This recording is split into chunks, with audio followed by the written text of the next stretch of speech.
Yeah, I mean, I think it's different, obviously, with every song and project, and I think we've learned that the things that come across better for us are when we're kind of dealing with it ourselves. And most of the time, I would say, when I write a song, or working on a project, I don't know what really the end goal is. You know what I mean? I guess it's probably that I don't try to tie it all up and like, this is what we're delivering, And I feel like that's been the songs that have kind of landed the hardest. I didn't know what they were about until 6 months later, because I had kind of, had some perspective to see where I was in that situation.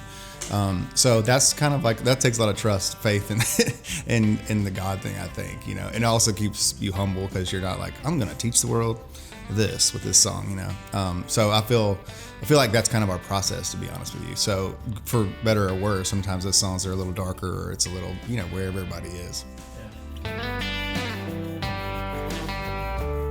Man, I just think when it's natural, I think the thing, that I found is like, there's like soulful people and there's people that aren't, you know what I mean? We're just looking for soulful people who react to it. And what we've been really fortunate, I feel like the things that we've done have always felt like the timing was right. Or, I remember with the song Brother we had with Gavin DeGraw, it's like that, like he had a brother who's going through some stuff at the same time I was. It's like, hey man, I think you can relate to this.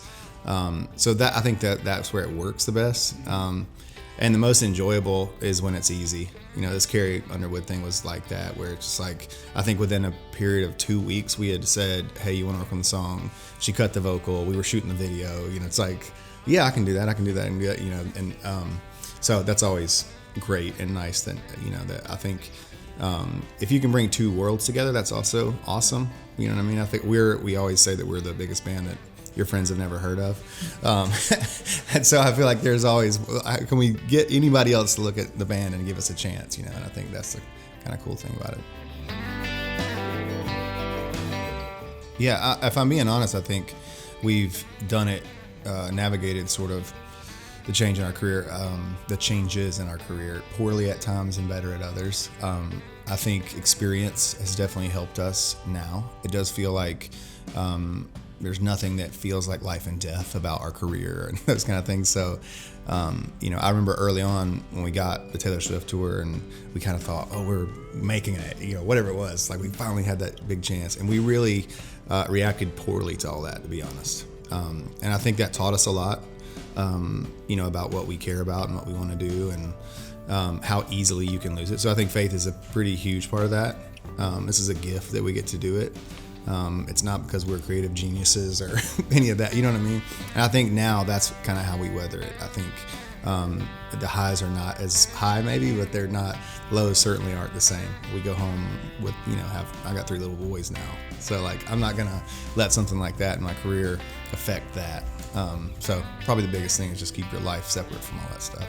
Yeah, and this new record, it's called Into the Mystery. It's a lot of it is about that. It's in it, and I think it's more probably the way we felt. Like, okay, a lot of changes happened in this band, and the world has changed, and we don't know what this looks like exactly. Like, we feel really strongly like that we're inspired to go this direction, and but will you love us that way? And that was really birthed out of that question. I was thinking back about having parents that were really strict.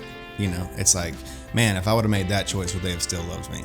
And obviously I think they would have, but just like that question being in my mind was like, man, can I really love my kids in that same way? That's a pretty powerful, challenging thing.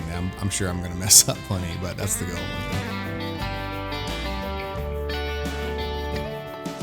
Yeah, I mean, I could say a lot of things about that because it's obviously happened to me over the years a bunch. I think that maybe I'm getting a little bit better with age at not judging the outcome of a situation too soon.